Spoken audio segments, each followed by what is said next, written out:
Mateus, capítulo de número 5, a partir do verso 33.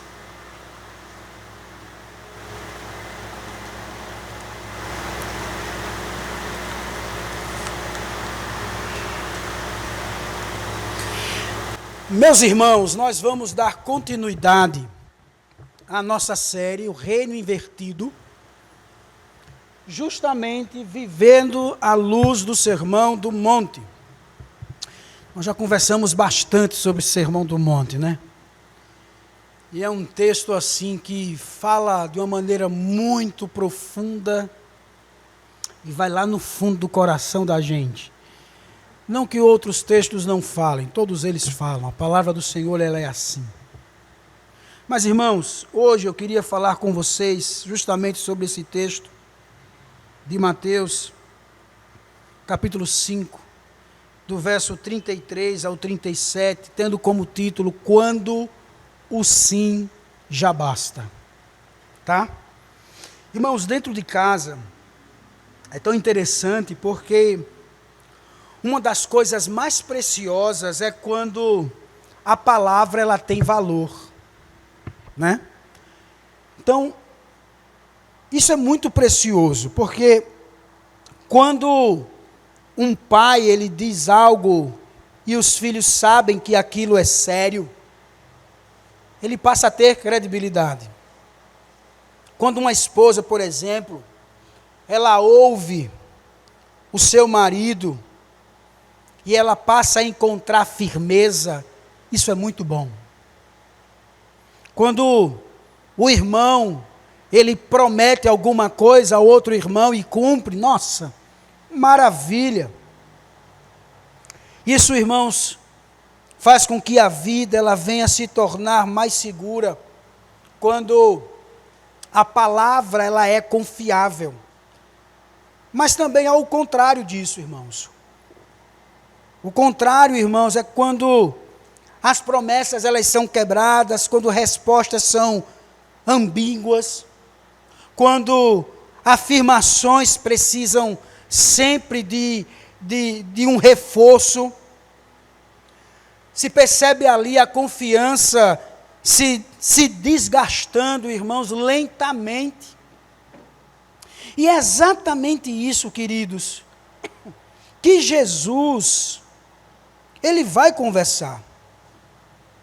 É justamente nesse ponto que Jesus ele toca. Leamos esse texto, irmãos, vamos ler ele todo. Mateus capítulo 5, versos 33 ao 37. Olha o que ele diz, ó. Vocês também ouviram o que foi dito aos antigos.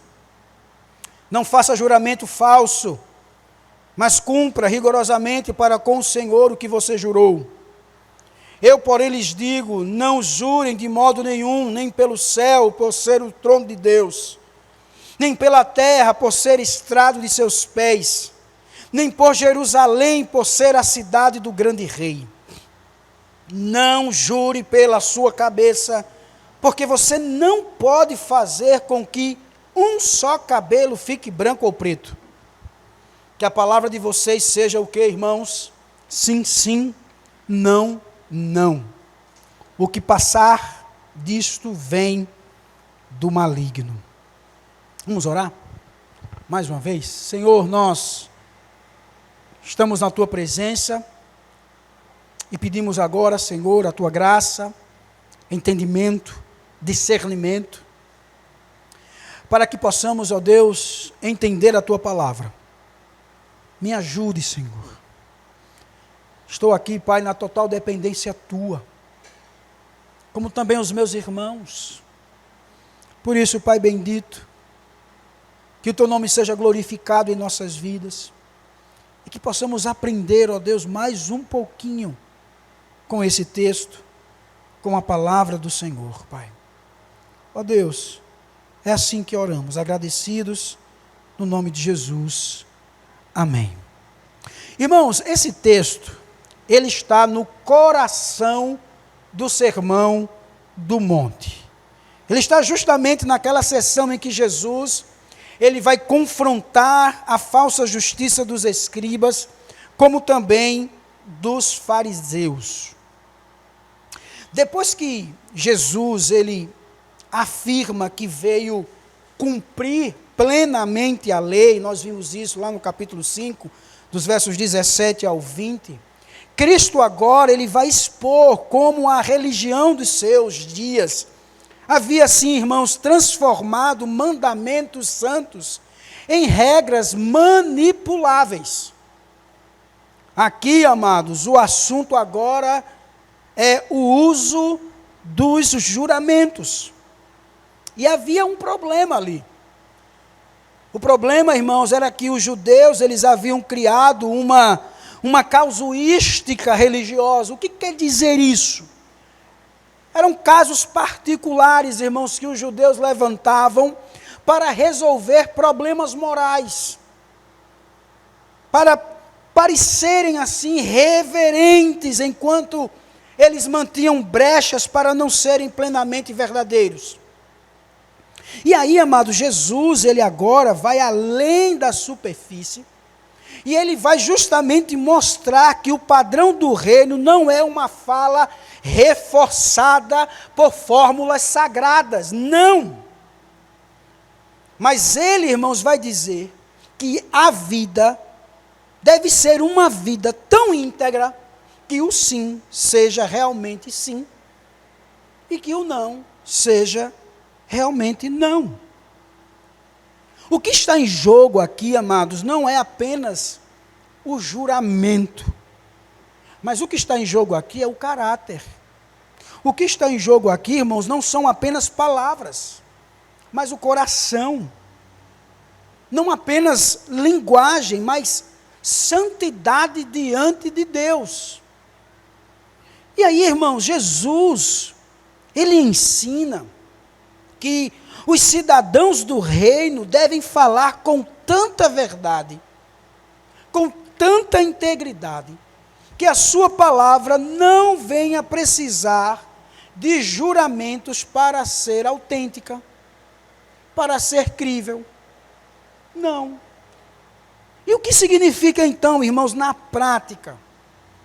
Viver de modo que o nosso sim seja sim e o nosso não seja não. Jesus, ele vai nos ensinar aqui três marcas da fala de um verdadeiro cidadão do reino. Você e eu. Primeira marca, irmãos, é que Jesus, ele confronta a falsa espiritualidade dos juramentos. Jesus, ele vai agora resumir o ensino da lei sobre juramentos. E novamente a gente lê o verso 33. Vocês também ouviram que foi dito aos antigos: não façam juramento falso, mas cumpra rigorosamente para com o Senhor o que você jurou. Irmãos, o Antigo Testamento, ele nunca tratou a palavra como coisa leve. Nunca. Lá em Levítico capítulo 19, verso 12, você vai ver que jurar falsamente profanava o nome de Deus. Quando você vai para Números 30, verso 2, quem fazia voto não podia violar a sua palavra. Se fez o voto, cumpra. Quando a gente vai para Deuteronômio, capítulo 23, o Senhor ali, ele exige que o voto seja o quê? Cumprido. Portanto, irmãos, o problema não era o juramento em si, mas justamente a sua banalização, a sua falsidade. Esse era o problema. Porque jurar, irmãos, era um ato solene. Um ato solene. E em certas circunstâncias, meus queridos, o juramento, ele fazia parte da vida da aliança. O próprio povo de Deus era instruído a temer o Senhor e jurar pelo seu nome em reverência pactual. Quando a gente lê Deuteronômio capítulo 6, verso 13, diz assim: temam o Senhor, seu Deus, sirvam a Ele e jure somente pelo nome dEle. O juramento, irmãos, podia ter lugar legítimo. Quando expressava a verdade. Quando expressava temor. Quando expressava responsabilidade diante de Deus. E quando a gente vai para os tempos de Jesus, os líderes religiosos, eles haviam transformado em certos juramentos que pareciam mais sérios ou menos vinculantes, irmãos. E o resultado disso foi o quê? Foi uma religião que ainda falava de Deus, mas já não temia diante dele. Esse era o problema. Irmãos, Cristo, ele agora vai confrontar essa falsa espiritualidade. Ele vai justamente dizer que Deus, ele nunca quis homens peritos em formas religiosas. Mas o que Deus, ele quer é homens verdadeiros. A lei, ela não apontava para um jogo verbal. Ela apontava justamente para a integridade, irmãos. E é isso que Jesus, ele restaura quando ele fala sobre essa lei. Meus queridos, esse texto, ele nos chama a examinar se temos usado até a linguagem espiritual para esconder a falta de integridade. Porque, irmãos, há gente por aí que fala assim, ó, Deus é minha testemunha. Já viram isso? A pessoa fala um negócio assim, Deus é minha testemunha. Não é assim? Outros dizem assim, não, eu estou na presença do Senhor, então eu estou falando a verdade. Porque eu estou na presença dEle. Não, eu prometo em nome de Deus. Prometo, rapaz, que vou fazer. Mas Jesus, irmãos, ele está dizendo, Deus nunca quis ser usado como reforço de uma palavra fraca.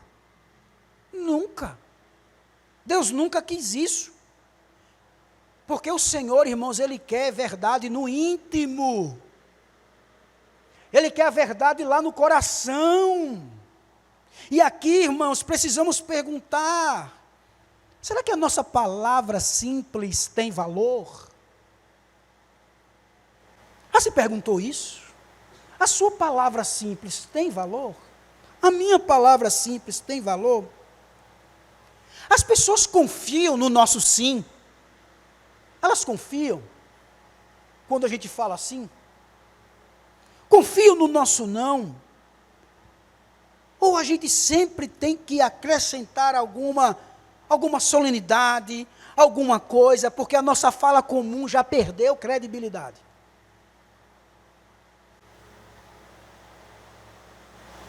Irmãos, Cristo, ele confronta toda a religiosidade de aparência. Ele confronta tudo isso. Jesus, ele nos chama ao arrependimento, não só da mentira explícita, mas também, irmãos, da manipulação sutil. Porque o problema não é só da boca, o problema é do coração. E somente a graça do Rei, irmãos, pode nos transformar em homens e mulheres de palavras íntegras. Somente Ele. Então, irmãos, recapitulando, não use Deus, não use a Bíblia, não use a igreja, ou linguagem espiritual para dar peso artificial àquilo que sua vida já deveria sustentar com a verdade. Leve muito a sério, meu irmão, os pecados da fala. Sabe por quê? Porque eles revelam o estado do nosso coração. Eles revelam. O que é que eu tenho que fazer? Correr para Jesus. porque somente Ele pode perdoar, irmãos, a falsidade e a formar em nós uma vida de verdade. Primeira marca, Jesus, Ele confronta a falsa espiritualidade dos juramentos. Uma segunda marca que aqui é revelado nesse texto, é que Cristo Jesus, Ele vai revelar que toda palavra é falada diante de Deus. Toda a palavra é falada diante de Deus. Olha o que diz os versos 34, 35 e 36. Eu, porém, lhes digo, não jurem de modo nenhum, nem pelo céu, por ser o trono de Deus, nem pela terra, por ser estrado de seus pés, nem por Jerusalém, por ser a cidade do grande rei. Não jure pela sua cabeça, porque você não pode fazer com que um só cabelo fique branco ou preto. Irmãos, aqui nós chegamos onde Jesus, ele corrige a falsa lógica dos juramentos religiosos. Por quê? Porque os homens, eles pensavam que ao jurarem pelo céu, pela terra, por Jerusalém ou até por si mesmos, poderiam assim guardar, irmãos, a seriedade daquilo que eles estavam dizendo. Basicamente, irmãos, Jesus, ele vai justamente aqui reunir, por exemplo, Isaías 66, verso 1, o céu é o meu trono, e a terra é o estrado dos meus pés. Jesus vai reunir aqui o Salmo 48, verso 2, onde Sião é associada à cidade do grande rei. Como também o próprio versículo 36, onde diz que nem mesmo sobre a própria cabeça o homem tem o domínio final. Se eu tivesse, eu não estaria assim. Correto? Se eu tivesse o poder, eu não estaria assim. Entenderam, né? Dá para cá porque está caindo nos olhos. Mas é assim, irmãos, nós não temos. Jesus, ele está mostrando isso, que nós nem temos domínio de nada. E naquele tempo, irmãos, havia uma prática de juramentos, porque a tradição rabínica, ela havia desenvolvido, irmãos, distinções entre juramentos considerados mais ou menos. E isso, irmãos, criava uma cultura em que a pessoa, ela podia parecer reverente, sem realmente se submeter à verdade. E a lógica, irmãos, era mais ou menos assim: se eu não mencionar diretamente o nome de Deus, talvez o meu juramento seja menos obrigatório. Se eu jurar por algo associado a Deus, mas não por Deus explicitamente, talvez eu preserve a aparência religiosa, sem totalmente ficar preso à palavra. Jesus, irmãos, ele demonstra isso, Jesus, ele desmonta isso completamente. Ele vai justamente mostrar que esse raciocínio, ele é um raciocínio espiritualmente falso. Porque, irmãos, parte de uma visão fragmentada da realidade. Jesus, ele vai mostrar isso. Por isso que ele, então, passa a dizer: vocês não podem criar uma fala menos responsável diante de Deus, porque toda fala já acontece diante de Deus. Eu não preciso dizer diante de Deus, porque a minha fala já está diante dele. Ele já está presente.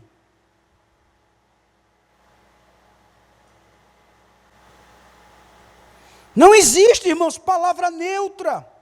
Não existe território neutro. Não existe autonomia humana. Não. A palavra diz que tudo pertence ao Senhor. Tudo pertence a Ele. E se tudo, irmãos, pertence ao Senhor, então tudo que dizemos deve ser dito com santo temor. Uma das ênfases, irmãos, mais belas que encontramos, quando lemos essas palavras de Jesus, é aquela ideia de viver e que ecoa na nossa mente o corondel. Isto é, diante da face de Deus. Os reformadores, eles viviam assim, o corondel. Tudo está diante de Deus. Tudo está diante da face de Deus. Meus queridos, Jesus, ele está dizendo que não existe fala neutra. O céu é de Deus, a terra é de Deus, Jerusalém é de Deus, e nem a nossa própria cabeça está sob o controle absoluto nosso. Em toda palavra, meu querido irmão, que sai da nossa boca, é falada diante do Senhor. E isso muda tudo, irmãos, tudo. Muda como falamos em casa, muda como respondemos no trabalho, muda como tratamos irmãos da igreja, muda como prometemos, como reagimos, como comentamos, como brincamos. Porque quando a gente tem uma ideia de que tudo está diante de Deus, o negócio muda. O negócio é diferente. Não tem esse negócio de, naquele momento, eu não estou na presença de Deus. Naquela brincadeira, naquela promessa, naquela palavra, naquele conversar, naquela história. Nós estamos diante de Deus. Tratamos algumas palavras, irmãos, como sérias e outras como comuns. Como que se Deus se importasse só com o que dizemos no culto, ou na oração, ou em decisões solenes. A fala mais cotidiana, irmãos, ela acontece sobre os olhos do Senhor. Aquele nosso dia a dia, sabe? Está ali, sobre os olhos do Senhor. Nós precisamos, irmãos, recuperar o temor de Deus na fala. Porque muitas vezes nós confessamos a soberania de Deus com os lábios, mas negamos essa mesma soberania no jeito de falar.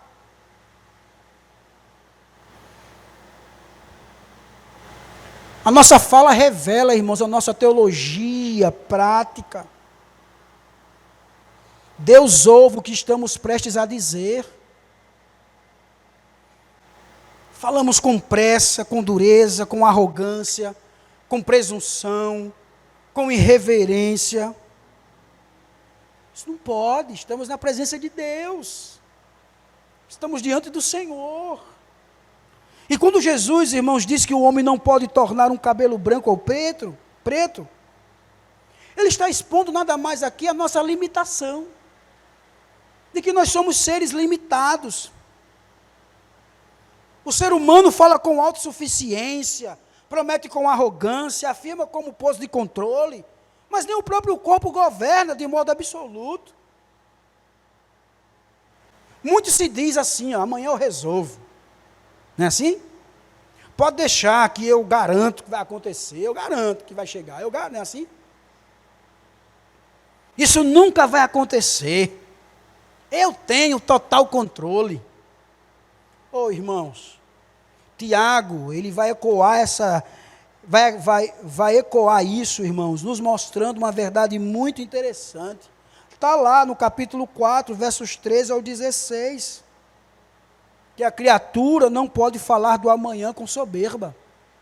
Porque não tem controle. Você tem percebido que o crente, ele tem tratado o pecado de fala como algo pequeno?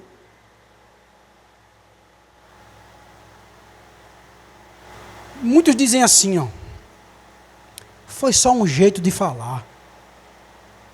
Não é? Foi só um jeito de falar. Ele falou isso, ele falou no impulso. Rapaz, Foi brincadeira. Né? Eu nem pensei direito e falei isso. Jesus não fala assim. Fala? Não fala. Jesus não fala dessa forma.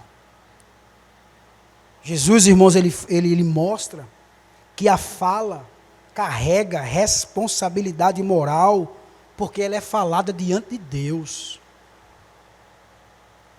Por isso que eu e você precisamos abandonar essa ideia. Olha o que diz Mateus capítulo 12, verso 36. Digo a vocês que no dia do juízo, as pessoas darão conta de toda a palavra inútil que proferirem. Por isso que nós, irmãos, devemos ter muito cuidado, porque nós podemos estar pecando com a fala diante de Deus.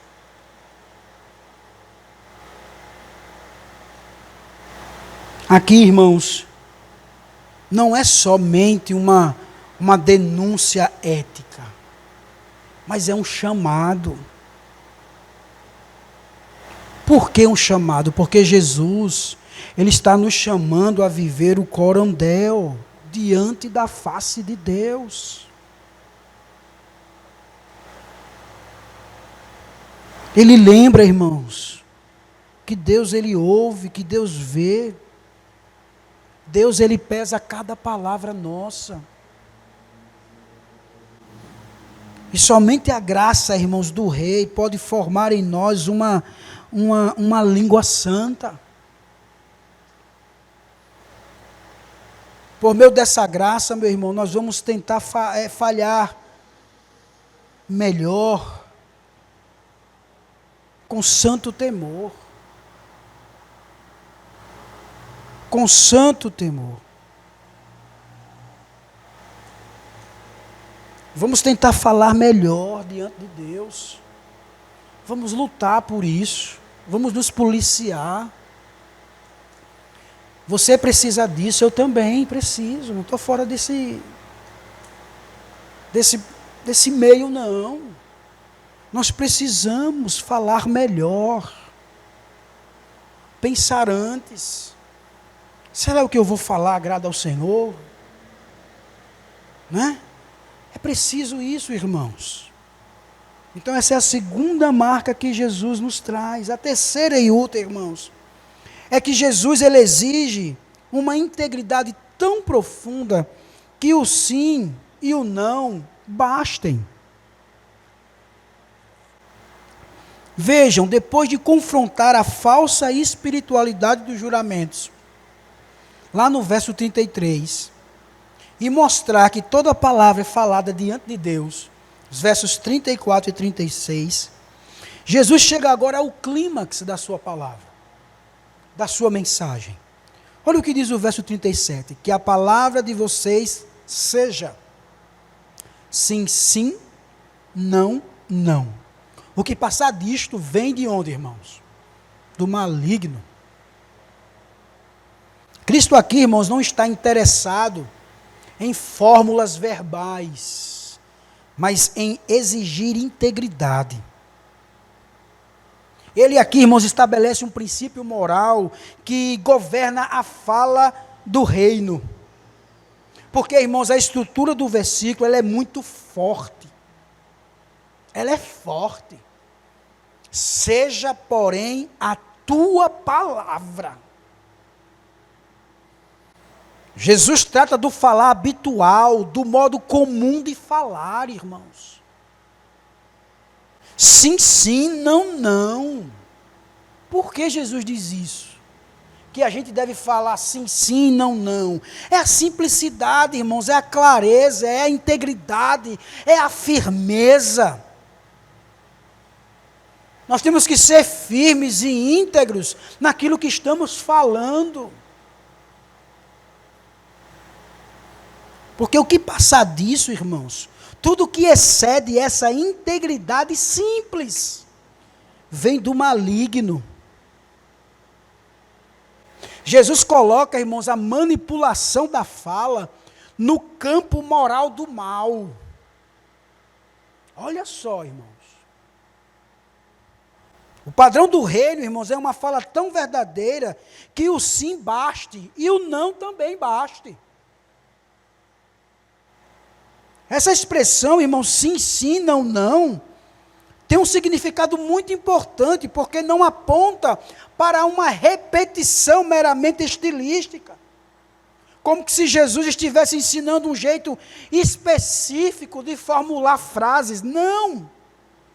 O sentido, irmãos, ele é enfático. O sim deve ser realmente sim, e o não deve ser realmente não, ou seja, a nossa fala, ou a fala do discípulo, ela deve ser clara. Clara, irmãos. Verdadeira. Sem duplicidade, sem manipulação. Jesus, ele está condenando a meia-verdade. Percebam, irmãos, não é ser simples no falar. Jesus, ele não está proibindo aqui, irmãos, explicações. Jesus não está proibindo cuidado. Jesus não está proibindo prudência. Ele está condenando a falta de integridade. Não é você chegar para a pessoa e dizer não, ou sim, não. Você vai? Não. Você vai? Sim, não, não. Não é isso que Jesus está falando. O que Jesus está dizendo é que a gente sente com a pessoa, que a nossa conversa com essa pessoa, ela seja verdadeira. Se você vai dizer um não, que você explique de maneira verdadeira. Se vai dizer um sim, que você explique. Está numa situação, explica. Chega junto, com cuidado, com prudência. É isso que Jesus está dizendo, irmãos. Olha o que diz no Salmo 51, verso 6. Eis que te agradas da verdade no íntimo. Provérbios 12, irmãos, verso 22 diz assim: o Senhor detesta lábios mentirosos, mas aqueles que praticam a verdade são o seu quê, irmãos? O seu prazer, a sua alegria. Tiago, irmãos, no capítulo 5, verso 2, mostra que essa simplicidade deve marcar a vida diária do cristão. Cristo aqui, irmãos, ele está chamando os seus discípulos a uma integridade tão profunda que a sua palavra simples carregue um peso da verdade. Por quê? Porque, irmãos, ele está trazendo à tona a intenção moral profunda da lei. Que intenção moral profunda da lei, pastor? É que Deus, irmãos, ele quer um povo verdadeiro. Jesus estava ensinando a esses discípulos que Deus, ele quer um povo verdadeiro. Então, irmãos, o que passar disso vem de onde? Vem do maligno. Nós precisamos entender isso aqui. Jesus não está dizendo, irmãos, que toda explicação mais longa, toda formalidade legal e verbal é em si pecaminosa. Não é isso que Jesus está dizendo. Porque o contexto, irmãos, vai mostrar que ele está falando da fala que tenta compensar a falta de verdade com recursos adicionais. A tal da fala duplicada, da fala manipuladora, da fala que foge da honestidade simples. E qual é a raiz disso? A raiz disso, irmãos, é diabólica. Se é diabólica, pertence a quem? Ao diabo, ao mal. Por quê? A mentira pertence a quem? A ele, ao campo maligno. Em João 8, irmãos, verso 44, o diabo é chamado de pai da mentira. Assim, meu querido, quando o homem ele abandona a verdade simples, ele passa a viver de manipulação verbal, ele se alinha, irmãos, moralmente à lógica do mal. Era isso que Jesus estava dizendo aos seus discípulos. Meus irmãos, Jesus ele está nos chamando a uma integridade tão profunda que a nossa palavra simples seja suficiente.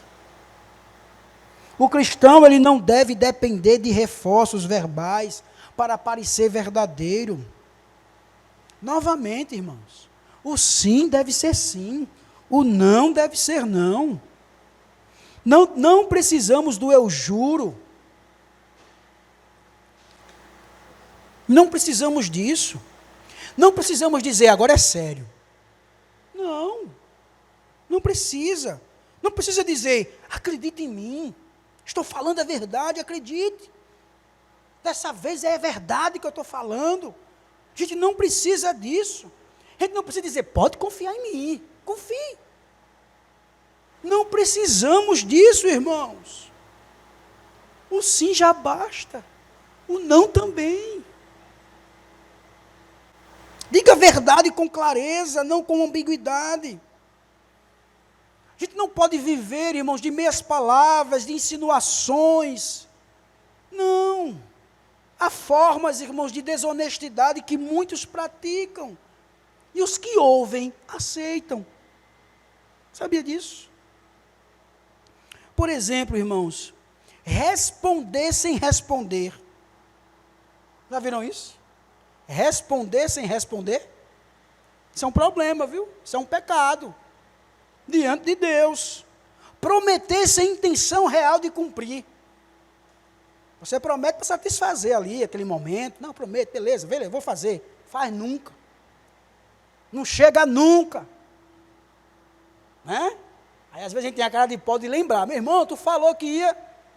Ah, meu amigo, eu esqueci. Né? Meu irmão, não pode ser assim. Não podemos deixar o outro entender o que você nunca quis assumir, omitir, para parecer inocente. Não. No reino de Deus, irmãos, não existe um sim podendo ser um talvez disfarçado. Não. Ou um não como um sim adiado. Eu confesso um pecado, irmãos. Certa vez eu cheguei para minha esposa e disse assim, ó, a gente pode até chegar para as pessoas, e para não dizer um não direto, você diz assim, ó, eu vou pensar. Né, para dar aquele tempo, né, aquela coisa. Aí Jesus vai dizer assim, André, lê Mateus aqui.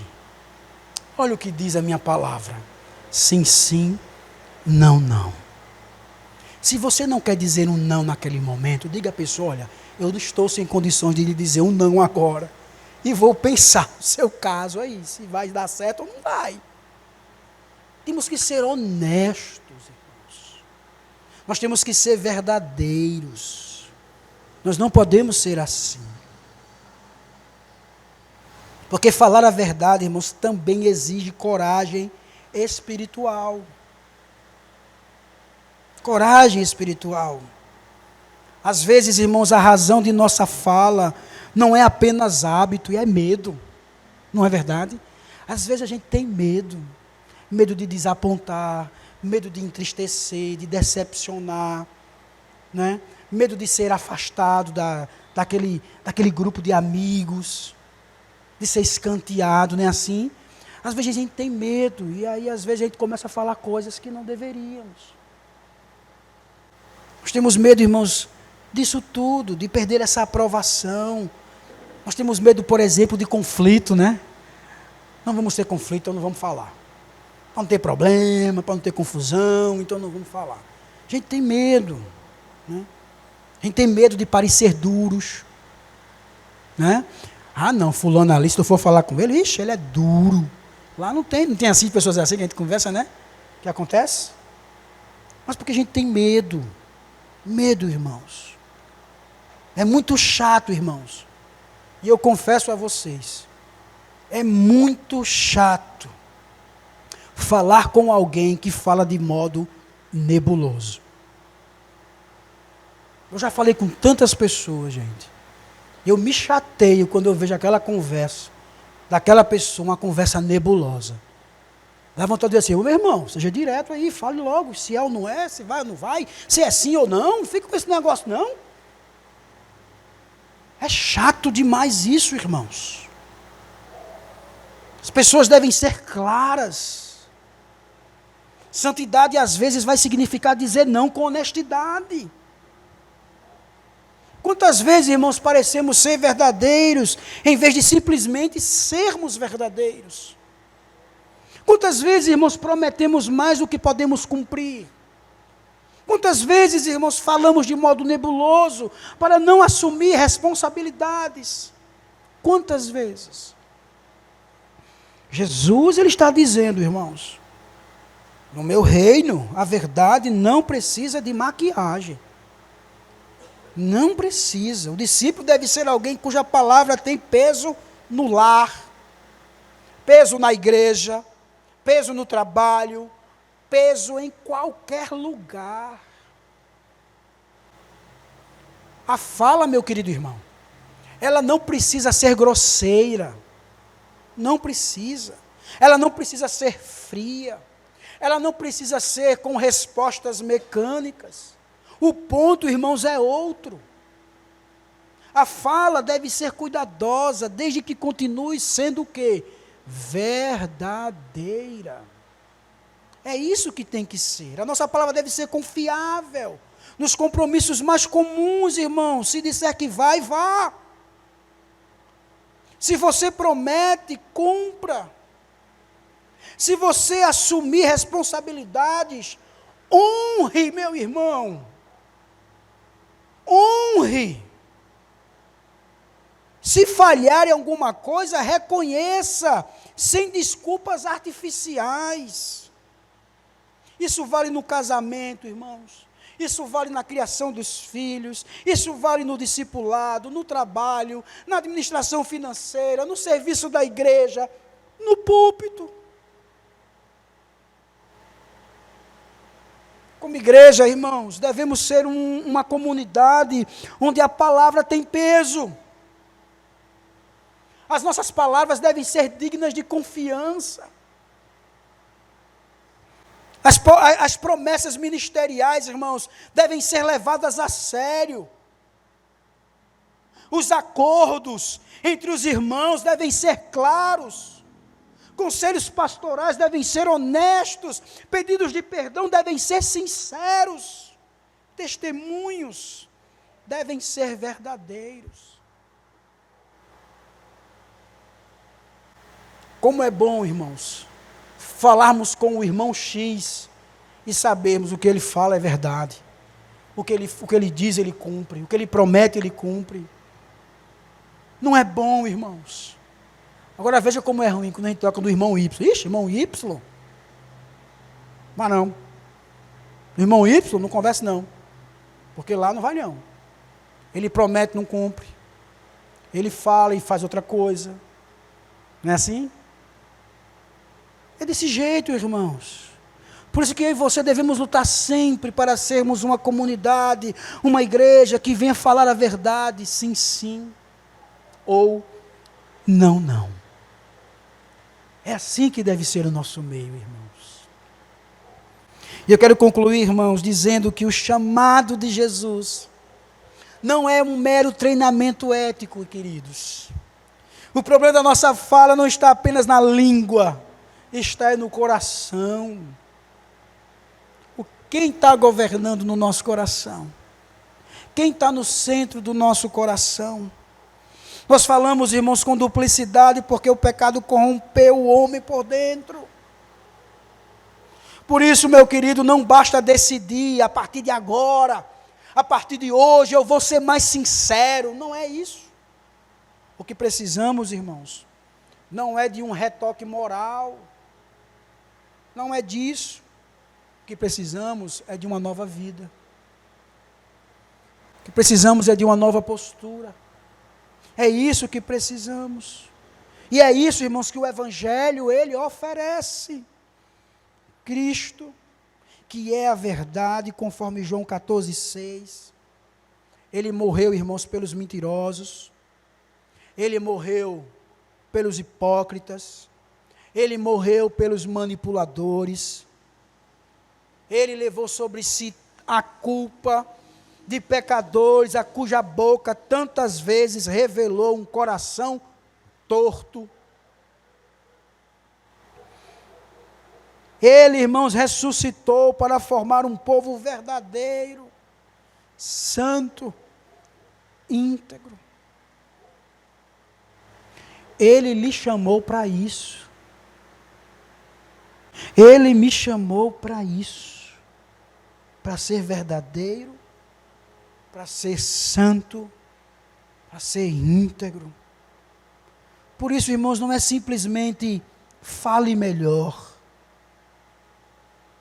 É venha a Jesus. Arrependa-se. Peça que Ele molde em você um coração tão íntegro, que a sua palavra simples seja confiável. Seja confiável. Porque, irmãos, no fim das contas, somente a graça de Jesus pode transformar uma boca dúbia em um instrumento da verdade. Somente o Senhor. Duas coisas que precisamos fazer para que isso seja solucionado, ou que comece a ser solucionado, ou que comece a ser combatido, é exercer as disciplinas espirituais. Ore e leia a palavra. E assim, Jesus vai transformar o seu coração e vai fazer você um instrumento de verdade. É assim, irmãos, a vida no reino invertido. A vida neste reino que estamos vivendo é totalmente contrária a tudo que vimos hoje. É difícil, pastor. E quem disse que é fácil? Quem disse que ser crente é fácil? Quem disse que viver neste reino do Senhor é fácil? É luta, é sofrimento, é dor, é renúncia, mas ao mesmo tempo é alegria, é esperança, é refrigério, é verdade. Porque só Jesus quem pode nos dar isso, irmãos. Viva este reino aqui. Viva este reino da forma que Ele quer que vivamos. Que a nossa palavra, irmãos, a partir de agora, seja sim, sim e não, não. Se a sua já está sendo assim, louvado seja Deus. Incentive, ensine outros a também serem assim. E se você ainda não é, ore, clame, peça ajuda e Deus vai fazer na sua vida. Feche seus olhos, oremos ao Senhor. Cantemos mais um hino ao nosso Deus com os nossos irmãos. Coloque a sua vida diante de Deus.